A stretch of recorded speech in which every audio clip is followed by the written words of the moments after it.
Hello and welcome to this special primary election debate for Arizona's Congressional District 7. A July 15th special election was called for by Governor Katie Hobbs after the recent death of Representative Raul Grijalva. This debate is sponsored by Clean Elections, the state's nonpartisan voter education agency. My name is Steve Goldstein. And I'm Nohelani Graff. We'll be moderating this conversation with Republican primary candidates, who you'll meet in a moment.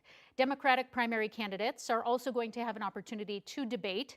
The way that we are sharing these debates is part of an innovative effort to support democracy in Arizona. Thanks to a partnership with the Clean Elections Commission, the Arizona Media Association, Reister, and Arizona Public Media in Tucson, we are working to make sure that this debate is the most accessible in Arizona history. So that means that this debate will air on a long list of local TV stations, radio stations, and digital platforms, including support from local newspapers. And we've tried to keep the rules simple. Each candidate will have up to 2 minutes to make an opening statement and up to 1 minute for a closing statement. Candidates have drawn straws to determine the order of each of those portions of this debate. Throughout the debate, we'll pose questions to each candidate, allow them to answer, and then make sure the other candidates have a chance to respond. Whenever a question is directed to a specific candidate, only that candidate's microphone will be open. At all other times, every microphone will be open. We also want to say thank you to voters across Arizona who have submitted questions for this debate. No candidates have been given advanced access to any of the questions. But with that, we do want to introduce our candidates. Daniel Butierez, Jorge Rivas, Jimmy Rodriguez. And Mr. Rivas, you do have the first opening statement. You do have 2 minutes. Thank you very much. And also thank you to everyone watching out there. Thank you for the opportunity for all of us to share what we think and what we know that we're going to be doing for the entire District 7. My name is Jorge Rivas. I am a proud naturalized United States citizen from El Salvador. I'm very grateful to this nation for everything that I have. I have a business. I have a great wife, 3 wonderful young men that 2 of them graduated from here, right here at the University of Arizona. So I'm very grateful for everything that I have. At the same time, I know that now that I'm going out, talking to people throughout the district, there are a lot of people that are suffering. A lot of people that the drugs have impacted their life so much. Many of them are on the streets, you know, as homeless. Businesses are suffering. So I feel that since I've been so blessed, I'm not a wealthy person, I'm not a millionaire, but I've been so blessed to have so much that many people might only wish to have. So I want to take my time, some of my time, instead of focusing so much on my personal life, on my business, I want to take some of my time and give it back to the people. I know that my character, my persona, my belief in God, and the willingness that I have, the thankfulness that I have for this country. I'm very grateful to this country that I can put my little grain, my little piece of sand to add to the well-being of so many people that are suffering. I know that many people might say, oh, I know that a lot of people are suffering, but I think God has given me the ability to know how to fix the drug problem, how to fix the homeless problem. And I know if people vote for me, we will be saving at least 90,000 lives every year. We'll take so many people away from the streets. And so please, give me your vote and we'll get to work right away. Thank you. Thank you. Mr. Butierez, you have 2 minutes for your opening statement. Hello, everybody. Thank you for being here tonight. This election is about integrity, common ground, and common sense. I was blessed with an amazing wife, great kids. My daughter, at 17, joined the Air Force. She was sent to Afghanistan and served several years fighting for our country and our freedoms. She heard her country's call and she answered. My opponent, on the other hand, was 17 and abandoned his country when his country called. We sent 5,000 young Americans to liberate the country he abandoned, and 21 of them died. Now he's asking the people to elect him to an office he doesn't understand, in which he could send our children to war when he wouldn't fight for his own country. Okay. I will always fight for Medicaid, Medicare, school choice and secure our borders to protect our children from fentanyl, make our streets safer, bring economic growth to southern Arizona, and create jobs that are desperately needed. This election is about integrity, common ground, and common sense, and I would appreciate your support and, of course, your vote.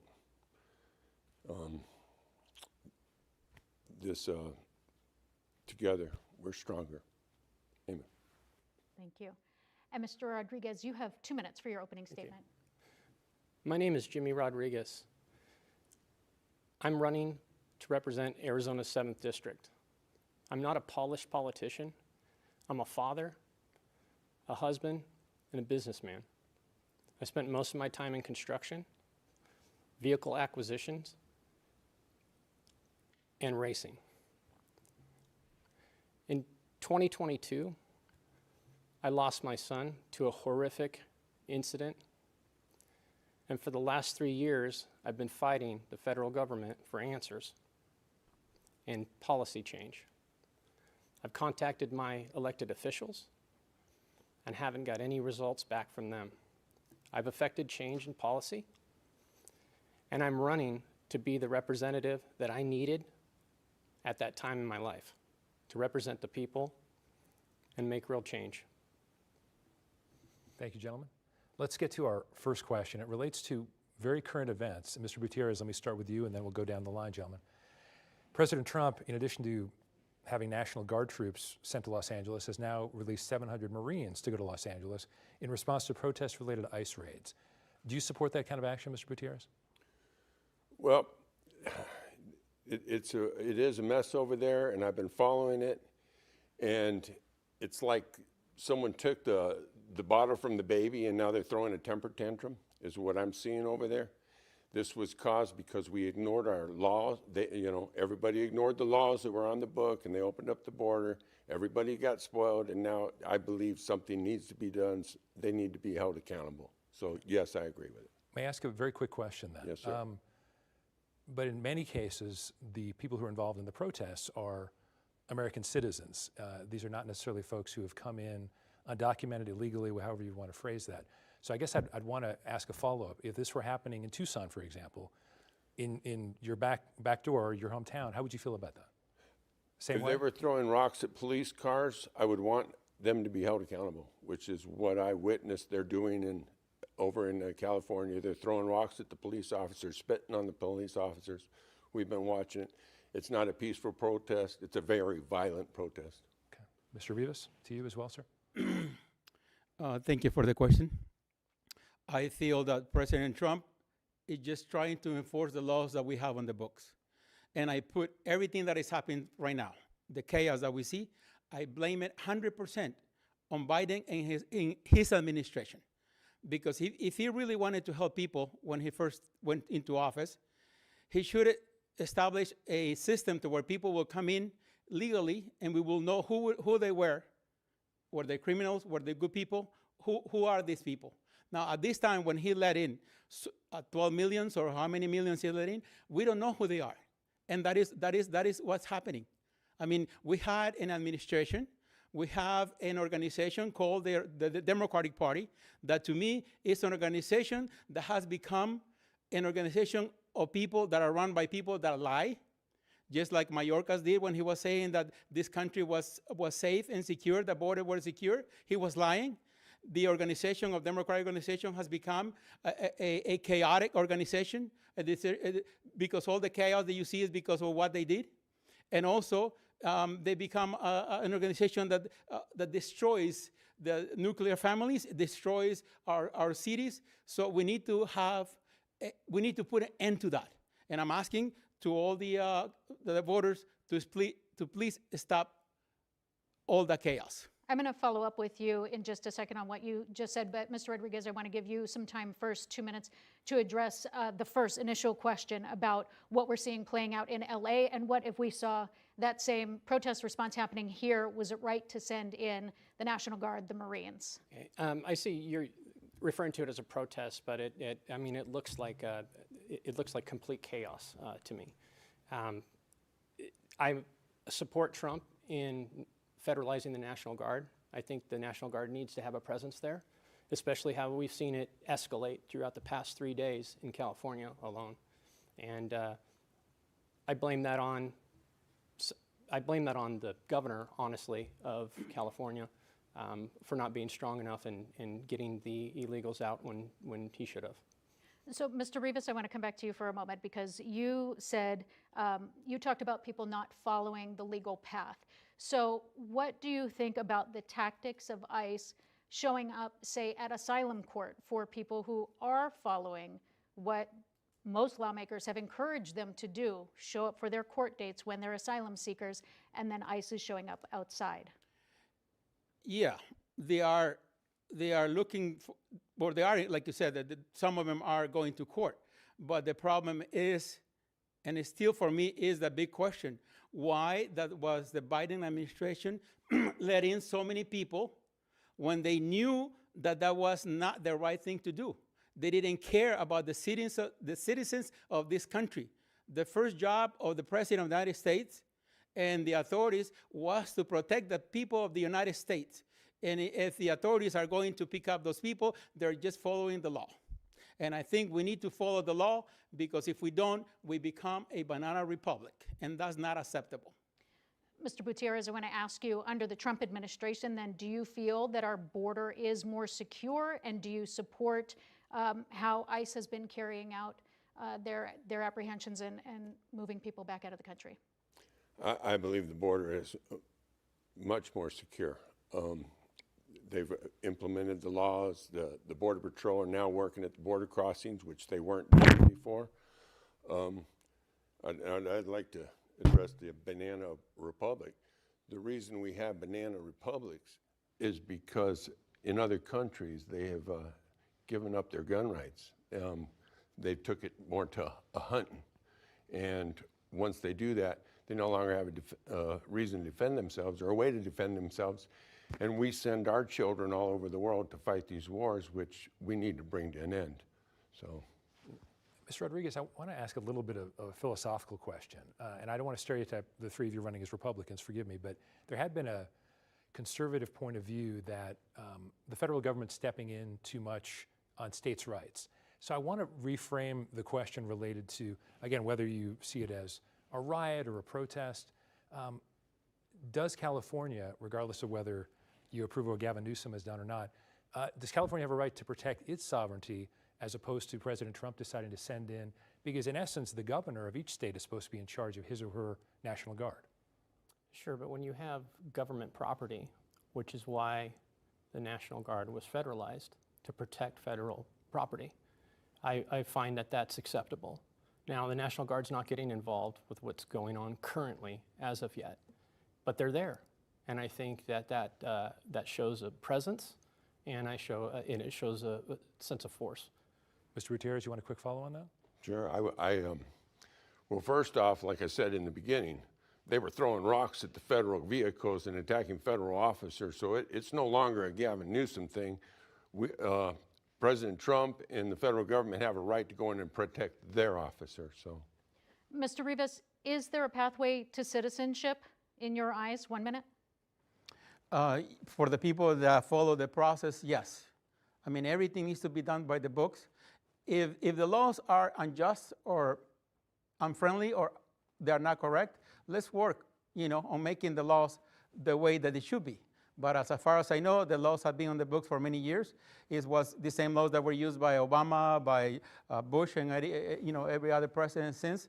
To me, yeah, there is a path. It's just that we need to follow the law. Mr. Butierez, is there a path to citizenship, and what does that look like, or do we stop the flow right now to bring the numbers up to where someone thinks it's acceptable? I'm American first. I believe in Americans, taking care of Americans. We have 900 homeless camps right here in our city. Okay, we have brought homeless from all over the world here that we have cared for, and we'll get to one of your other topics that will address that. I believe, first off, I've been all over the border. I've watched them come into our country. None of the people that were here in Tucson came here legally, asylum or not. It's against the law to cross our border at any point except for a port of entry. Here in Tucson, they were crossing the border at the end of the wall, the Border Patrol driving up, picking them up. I watched hundreds come across every day. So until we get them over to where we can start and bring them in legally, until then, we need to get them out, and they need to come in the right way. Mr. Rodriguez, to follow up on Nohelani's question, but make it a little bit more, yes, answer please, but Okay. I want to have a quick follow-up after. I got you. So to respond just real quick to Mr. Butierez, he says get them out and then have them come back in. Well, a lot of times when you are deported like that, there is a mandatory 3-year, depending on how long you've been here, to where they won't let you back in. And if you've been here over a year, it's 10 years. So that needs to be addressed. And I think the pathway to some citizenship here would be possibly to do a temporary work visa for the people that are here, that are working legally, paying taxes, because 25% of our construction workers are undocumented.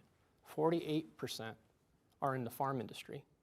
And if we pulled all of those people out, it would devastate Arizona. Interesting. Okay. It really would. 30 seconds for each of you very quickly. Mr. Rodriguez, first to you, to play off of the initial question. Dreamers, what about those who are little children brought here by their parents unknowingly? There has been, at times, a feeling of bipartisanship on that let's treat them a little bit differently. Do you feel that way or no? With me as a representative, I would support Dreamers. I would support a legal way to citizenship for them to be here. They were brought over a long time ago, through many presidents ago, and they've been here this entire time, created families, careers, businesses, some, and their needs, they don't need to be living in fear that they're going to be deported and kicked out. 30 seconds, Mr. Rivas. One of the things that everybody, well, not everybody, but a lot of people talk about is that the reason why Democrats let in so many people at one time is because they want new borders. Because they think if they let them in and then they give them citizenship, they're going to be voting as Democrats. So if I were to be elected a congressman, what I will submit is a bill that will say that, like the Dreamers that you mentioned, we can give them a green card, but not a citizenship. 5 seconds. Yeah, because with a green card, they can do pretty much anything except for being vice president or president of the United States. They can do anything else, but I will have it to, like I said, to have a green card, but never become a citizen of the United States. 30 seconds, Mr. Gutierrez, on the Dreamers. Path to citizenship or no? Well, President Trump offered a deal with DACA. He was going to go ahead and grant all DACA citizenship. He just wanted the Democrats to end chain migration. They refused to do that. So there's no negotiating to help everybody. And Trump's, he's a negotiator. He gave him a deal. I tell you what, I wasn't happy about just giving DACA, and that's just me. But I did understand what Trump was trying to do. I've looked at this. Immigration is going to be a major thing to fix. It's going to take things that both sides aren't happy with to fix it. So. Another issue that we want to talk about when we are talking about the border, and it was touched on during opening statements, is the drug trafficking. So Mexican President Claudia Sheinbaum said earlier this month, fentanyl trafficking from Mexico into the U.S. has dropped 40% this year. So, Mr. Rodriguez, I'll start with you. How would you prioritize limiting the drug trade further into Arizona as well as the rest of the country? You've got 1 minute. I'd support tech along the border, drones, and sensors along the border, plus 500 more Border Patrol agents to keep that pace up. Talking to residents in Yuma and then also the mayor in Yuma, the illegal crossings have gone down from triple digits to single digits. I think the last report was 7 interactions a day in Yuma, which is very low. Mr. Rivas, what do you say for limiting the flow of drugs across the border into our state as well as other border states? What's the key?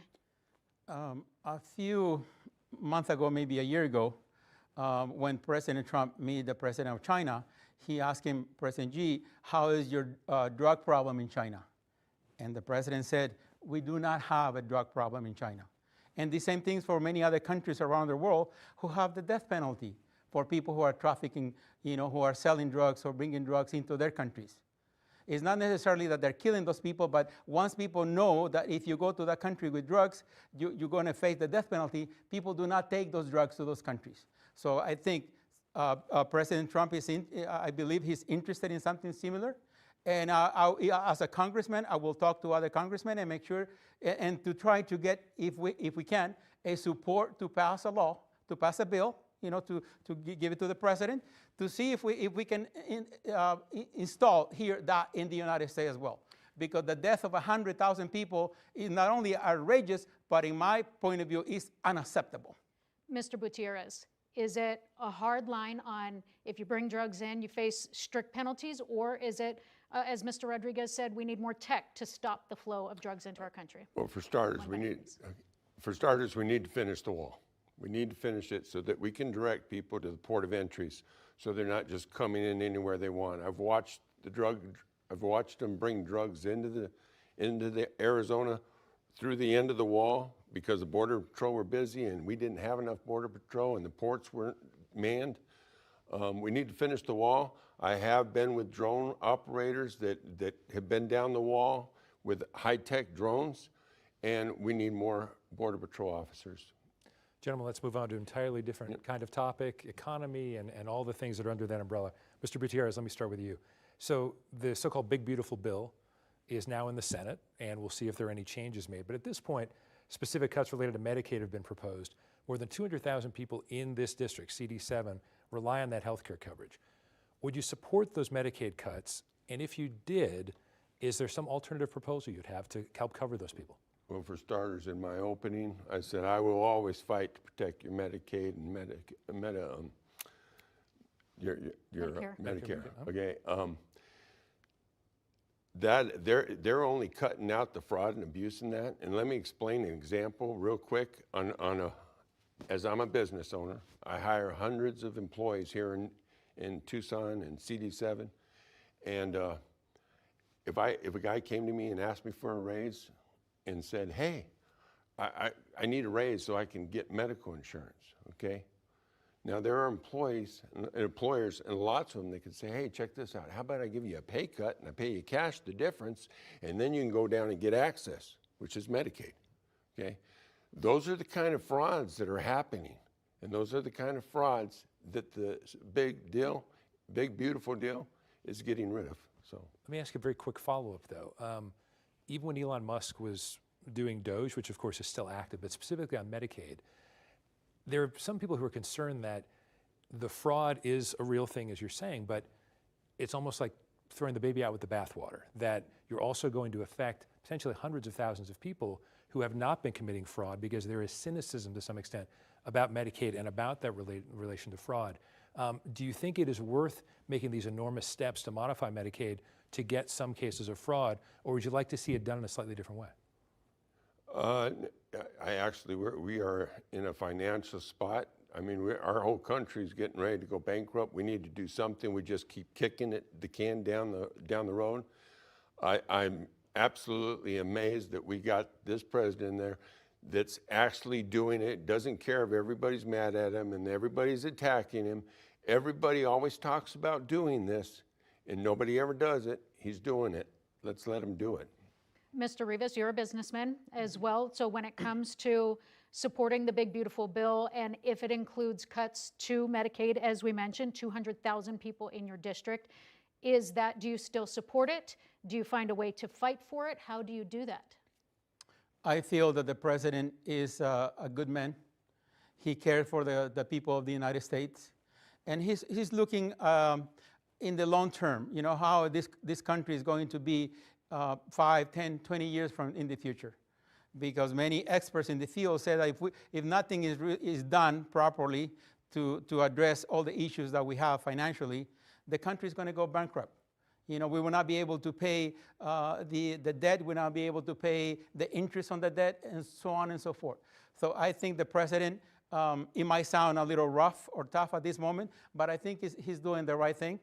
And at the end, I think he will do he will come on top. And as of right now, I am supporting what he's doing. So just to be clear, in a quick follow-up, so if you were, in Congress to vote and it included cuts to Medicaid, you would support it, then you would continue and not fight, or would you find another safety net? Because long-term, then you might have people who are already older and need that help. Yeah, I mean, I do feel that every single person that needs it and is being honest about it, they should get it, and I will fight for them to get it. Yeah. Mr. Rodriguez, for you as well, asking about Medicaid in the bill. So had I been in Congress when the bill went through for a vote, I would support and vote for it. Now, when you say cuts to Medicare and Medicaid, there's very specific cuts that are included in the bill. And from what I've read, those cuts come to people who are able-bodied to go out and work. And that's where they're going to have to qualify, basically, at that point. So I don't support cuts for people who genuinely need the coverage, but I do feel like able-bodied Americans, able-bodied people that are on the system now need to prove they're working part-time, going to school, doing what they need to do in order to stay qualified. Gentlemen, this is a big question to fill in 30 seconds, but as it relates to all of these things, there are a lot of members of Congress who for decades have gone to Washington and said, I'm going to cut the deficit. This is my focus. We haven't had a balanced budget since the 1990s. So is this, Mr. Butierez, let me start with you and go down the line. Do you have this sort of confidence in President Trump? Do you have the same sort of confidence in Congress, or if you were a member of Congress, that it would still actually be able to be a priority? Because we're looking at nearly 30 years to this point where we've had a balanced budget. What will make this Congress different if you're in it? Well, for starters, I would be voting to cut the budget. Most of these congressmen, they've been in there too long. I believe in term limits. I will support term limits. What's going on with these guys is they get in there, they get into the good old boy club, they start making money, they start making deals that are not in the interest of the American people, and we need to do something about that. That's why I'm running. Mr. Rivas, can I get a quick 30-second from you on that? Yes, you can. I feel that, as a small business owner, you need to be responsible with your money. I mean, if I were to spend like crazy, like our government has been doing for so many years, my business would have been going out of business a long time ago.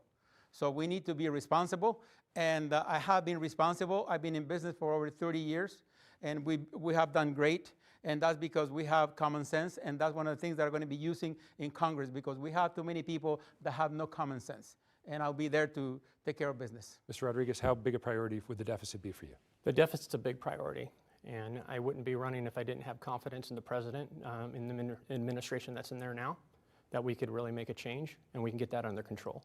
I think we've already seen that through the cuts in DOGE, or the cuts in DOGE, and I think moving forward, it's only going to get better, and we're going to get closer to a balanced budget. So part of the strategy also, as we all know, has been with tariffs as well. The most recent ones going into effect impacting aluminum and steel, which then trickles down to consumers with the cost of canned goods starting to go up when groceries are already high. So when it comes to working families, small businesses, manufacturing, do you still support, and I'll start with you, Mr. Rodriguez, do you still support tariffs as a trade strategy, and how do you reconcile the economic impact for your constituents? I'll give you 2 minutes. Okay. So the tariffs are being used as a negotiating tool currently, okay? Trump just imposed, I believe it's 50% tariffs on metal, steel coming from Mexico. And one of the reasons for that is because that's a portal to the United States. So the tariffs in China, China just takes the steel and metal, ships it to Mexico, and then they bring it in Mexico. The tariffs are a negotiating tool to get that industry here in the United States. So when we're seeing those, say grocery stores are already anticipating costs going up, so they're impacting the consumer already. So the negotiation is then trickling down into, the average consumer. So is it still the path to go, or how do you have that conversation with the people voting for you to just tough it out? So as a business owner, there's something that I've dealt with for pretty much my entire time owning businesses, and it's delayed gratification.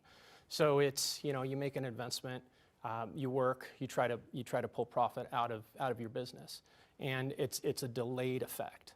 I think what we're seeing right now in the United States is just the beginning of that. I think it may get a little bit harder right now, but I think that the payoff in the end is definitely going to be worth it. We're going to bring industry to the United States.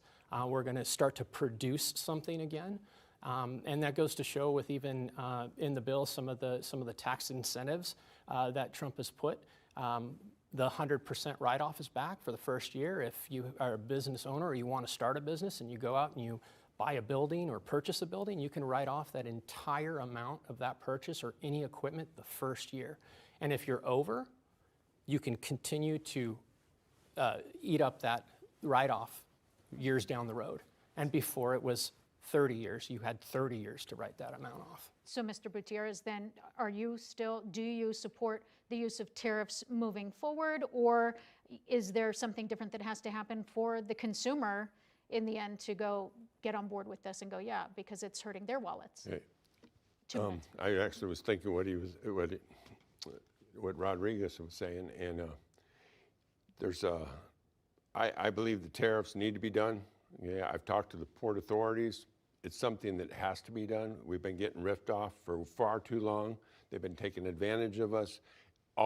Every president has said they were going to do something, that we need to do this, we're going to do a tariff, but nobody ever did it. Now Trump's doing it. Everybody's upset. What you said about the stores are already preparing and raising prices is the problem right there. And I'll give you an example. I'm a painting contractor. I own 2 painting companies. And you remember when we ran out of paint, they had an issue with the paint. The paint factory froze, so they weren't getting the paint. Our prices went through the roof. Well, now they got paint. Did the prices come down? They're taking advantage of the people. Every time something like this happens, they take advantage of the people and they never bring the prices down. Once we do get the tariffs leveled out, we need to do something to get the stores and the distributors to not take advantage of something that happened before and bring the prices down for the consumers. And shouldn't be raising them up before they've had their prices raised in the first place. Mr. Rivas, so you also get some time. Are the tariffs effective? Do we stick with this plan, or does something else need to happen to ease the strain on your voters?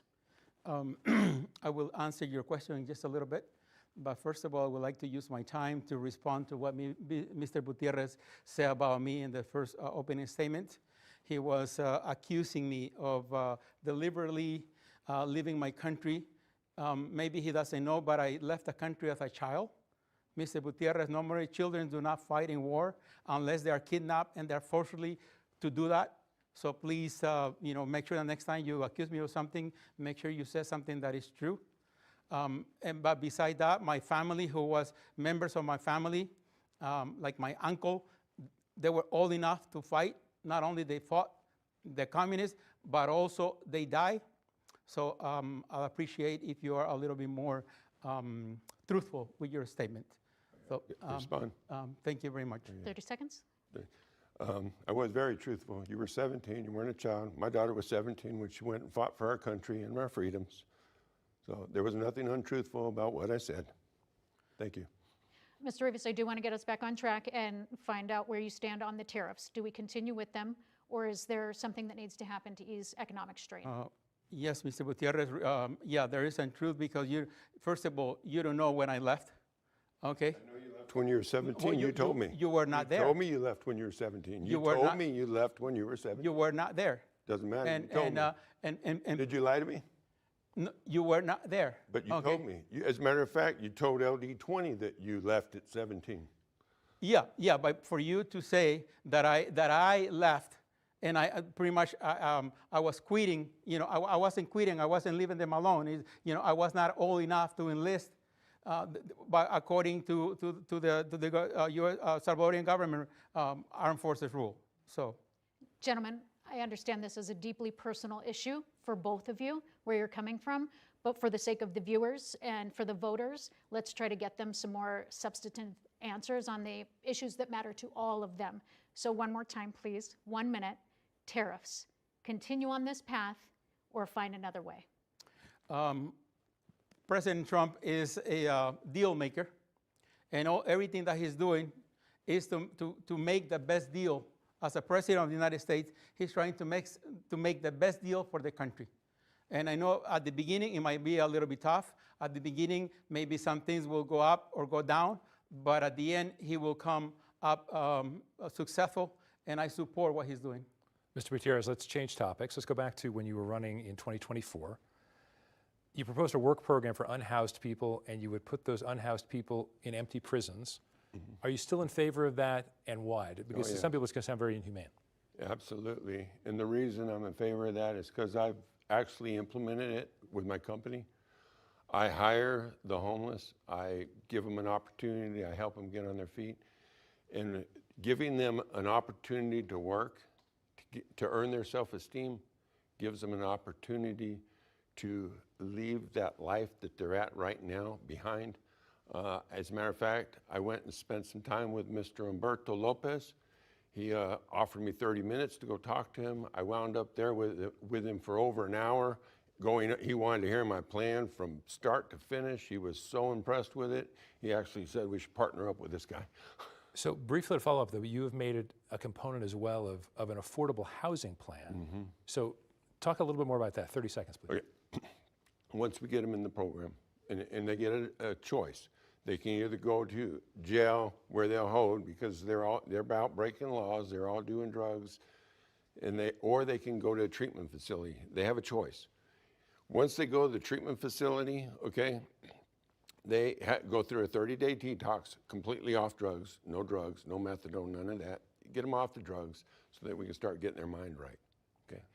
Once they get off of that, then we decide if they're ready to go to work or if they're going to need some more counseling. Once they're ready to go to work, we put them out in a work crew. Okay. They go to work.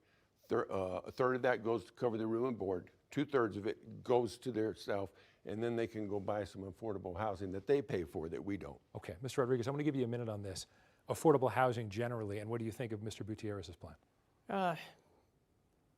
I'm thinking about that plan, but I think that a lot of the homeless out there, yes, they're on drugs, but I think what leads something to that is some mental illness as well. So there's people out there that are mentally ill that needs to be addressed as well, and perhaps mobile mental health stations might be able to aid with that, but we do need mandatory drug rehab programs. And Butierez's idea about kind of incorporating that into maybe some housing. I don't know how I feel about that. Okay, I'm going to keep it specific then because that wasn't really an affordable housing answer. Maybe, Mr. Rivas, let me ask you about that specific way of dealing with folks who are unhoused. Yes, some have mental illness. Yes, some are on drugs. Others have had bad luck. Others are not in good situations. Should they all be treated that way? Because there are some critics of Mr. Butierez's plan who are saying, oh, maybe that's a practical way to do it, but it also treats unhoused people as criminals, whether they actually are or not. What are your thoughts on that? But the final result, the question that you're asking at the end, is it to build affordable housing or? Well, that's what I'm wondering. Do you think that is an effective way of beginning a path to affordable housing, to put unhoused people in this sort of situation? Or would you see it another way? Would you see it putting them in empty prisons? I'm not sure that equates. What are your thoughts? I think that housing has gone up so much in the last couple of years that not only people that are on the street, homeless, are having a tough time, finding a affordable house. Even a person working at a restaurant or any other place has a hard time finding a house that they can afford. So I think that one of the issues or one of the things that we can do is ask home construction companies to, instead of building homes that are 2,000 square feet or 3,000 square feet, how about if they build homes that are much smaller, for people that are making so much money. And then instead of having to pay $3,000 a month, how about if they only pay $1,500? And that will be much easier for a lot more people to get into a place, into a house, with, make it more affordable. I want to ask a question about families and the costs associated with them. The Trump administration has talked about wanting to encourage families to have more kids, but childcare has become a huge barrier in the cost of it for any family that wants to continue their education, try to find a new path, go back to work. One of the most recent reports showed that the cost in Arizona was more than $10,000 a year for a child care facility, more than $6,000 for home-based care, and Arizona was among the states that saw the highest number of parents, 16%, having to make a job change that they didn't want to in order to deal with their child care problems. So, Mr. Butierez, how would you address the problem for working families, and what is Congress' responsibility to provide a safety net if we're trying to encourage families to grow? 1 minute, please. As a man who had children that were being taken care of by their mother alone because of my situations, she absolutely needed home care. It wasn't available for her, so she had a babysitter that charged her very little, that took care of it. And I believe mothers like her and other mothers do need some help and some assistance. And we might want to look at how we can bring home care costs down, because people are getting very rich off of the home care industry, that we might want to look into and put a doge to them too. So. Mr. Rodriguez. When we were raising our kids young, it was important to me that my wife stay home with the kids to raise the kids. It was very difficult for us. You know, I would work late hours. I've had businesses, but you know, I tried to make the sacrifice in order to afford my wife the ability to stay home, and we went without quite a bit. I don't remember any subsidies or anything like that coming to take care of childcare, nor did our personal family want that, because we feel that our kids being raised by their parents, not by a school or kindergarten or daycare, is good. I would support a bill in Congress that would help working families out to afford daycare for their children. Because to your point earlier, also, you talked about some of the other work requirements that you'd like to see implemented with the able-bodied when it comes to other support services. But as we know, with some families, then that's the balance that they're trying to make. They can't afford to work when the cost of childcare is outpacing what they make. So how do you? So sure. So in the bill, which you're asking me about, is an able-bodied, somebody that can work. Let's say it's a mother. If she has a dependent, that qualifies her to be on the program. She doesn't have to go out and try to get a job in order to get health care for the family. She's got a dependent. She keeps her health care. Mr. Rivas, to you about supporting families and balancing those costs if somebody does want to make a job change, further their education, but the cost for their children in the daytime or the nighttime is just too high. Yeah, definitely. I know what you mean. I mean, I also have 3 sons. We raise them facing some difficulties sometimes, but also we need to understand, or it is my opinion that we as parents, we need to be a little more, give our kids a better coaching, teach them that they need to be more responsible, like I did with my kids. I said, you need to go to college, you need to educate yourself, you need to make sure that before you get married, you have a job and education, because the more educated you are, the more money that you make, life will be easier. And I've noticed that many times when teenagers have kids when they're very young, when they're 19, 20 or whatever, it's much harder for them to take care of their kids. So I think we as parents, we need to do a better job at teaching our kids to be more responsible and to get an education, and that way life will be much easier. Can the government step in and do a little bit more? Yes, for sure. I mean, just like the way that the government has sent $400 billion to Ukraine to fight a war. I think we can use, $200 billion to help the people that really need it. Okay, gentlemen, I want to change categories. Okay, we haven't talked about the environment at all yet. Water, obviously incredibly important here in the desert. With shrinking Colorado River supplies, to what extent would you stick up for Arizona, Mr. Butierez first, in order to protect Arizona's water supply, which, as we know, post-World War II, this place where we are right now in Tucson, Phoenix as well, would not have grown as it was, would not have had the prosperity it has. How do you help maintain that when it comes to water supply? Well, I know right now Tucson's talking about recycling water to turn into drinking water, because I know there's a lot of people really upset on it. And I think it's a great idea, but why not take that water that you're recycling and use it on the farms that use a tremendous amount of water, or in the mines that use a tremendous amount of water, and save our groundwater for our drinking water, which there's quite a bit of groundwater here. But bigger picture on this, federal officials are negotiating with 7 states related to the Colorado River. what you're saying makes sense in that sense, but there is a much bigger picture. How much would you be willing to stick up for Arizona's water rights, even if it meant having to cross party lines to do it? Oh, I would absolutely stick up for Arizona's water rights. For the tribes need it. You know, this has been my home. My family been here for, you know, over 100 years. So I'm definitely going to fight for Arizona. Mr. Rivas, 1 minute on this one. How much would you stick up for Arizona, and how important do you think water is to the future of this area?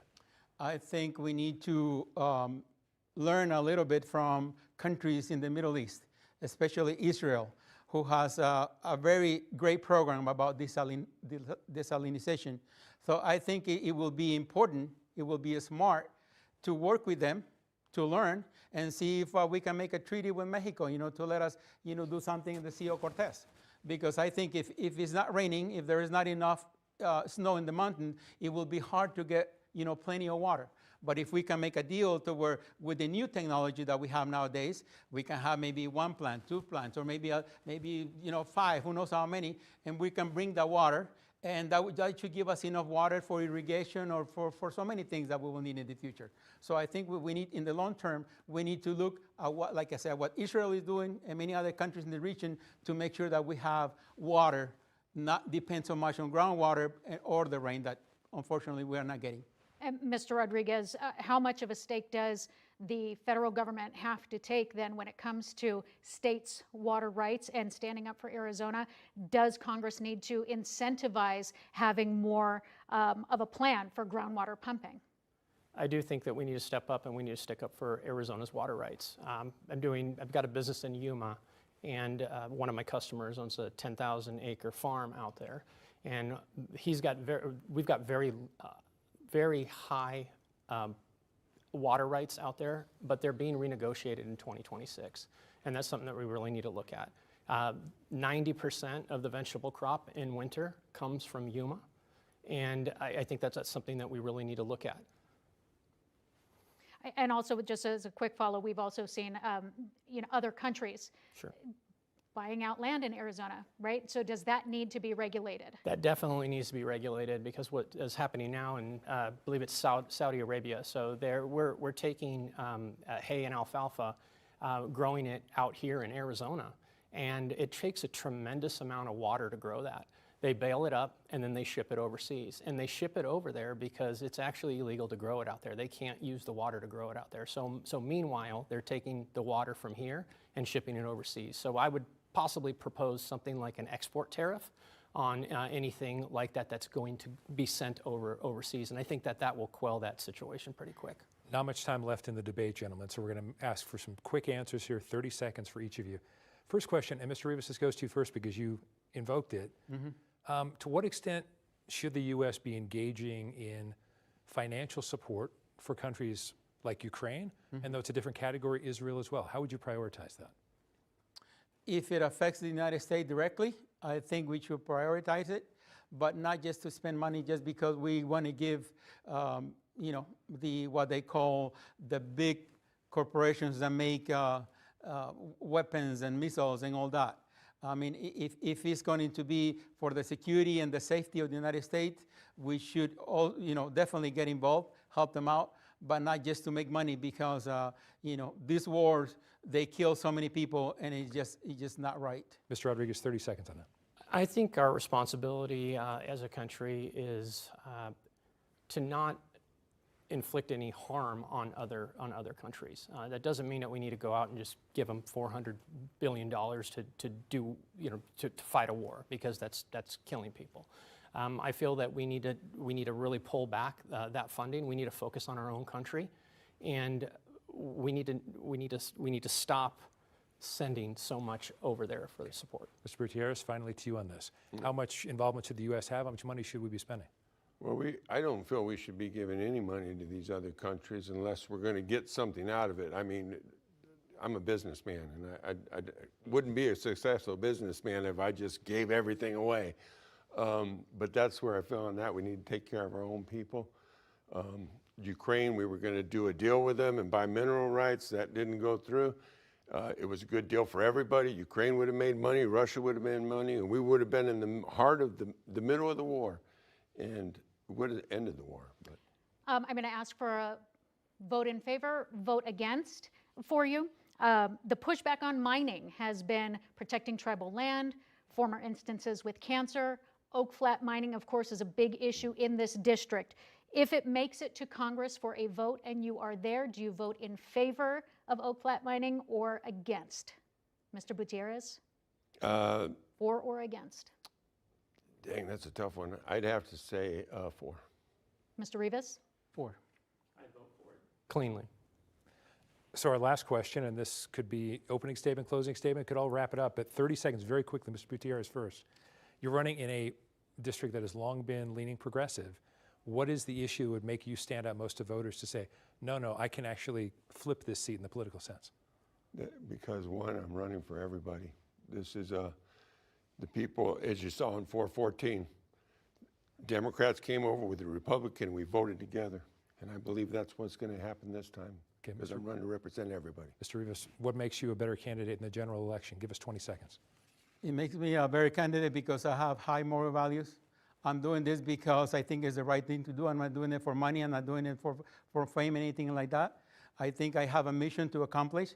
And also, yo me puedo comunicar en español con toda la comunidad latinoamericana, toda la comunidad habla hispana. So muchas gracias a todos mis personas que hablan el mismo idioma. Entonces, I will be able to communicate and be able to make a big difference. You have 20 seconds, Mr. Rodriguez. I'm running as a Republican, but I'm going to be able to unite all Democrats, independents, and Republicans.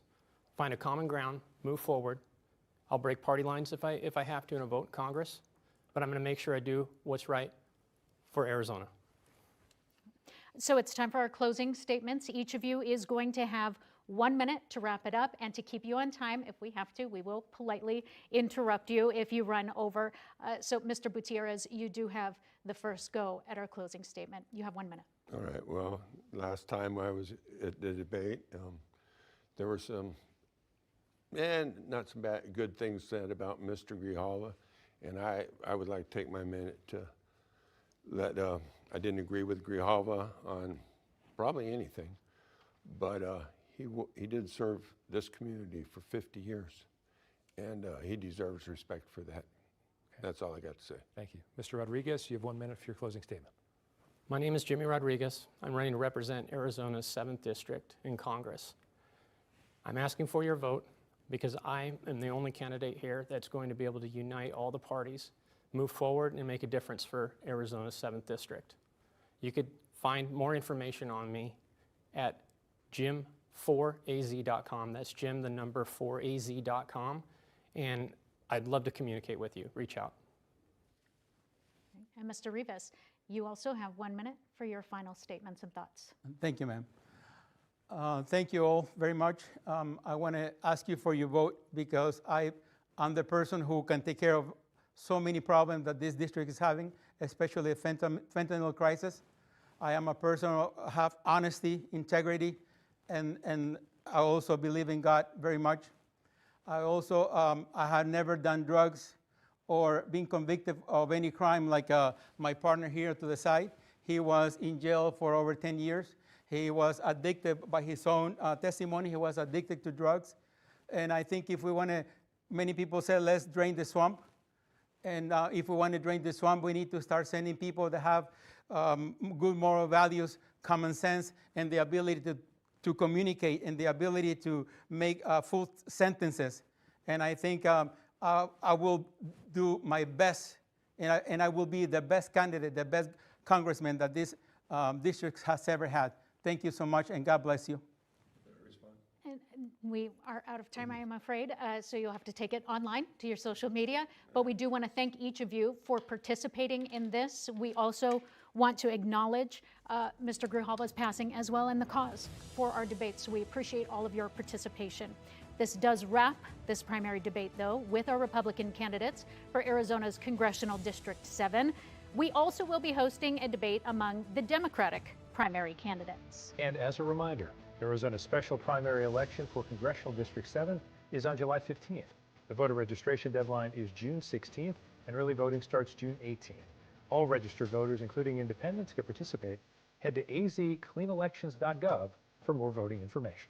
And on behalf of our partners at Clean Elections, the Arizona Media Association, Reister, and Arizona Public Media in Tucson, we do thank you for joining us.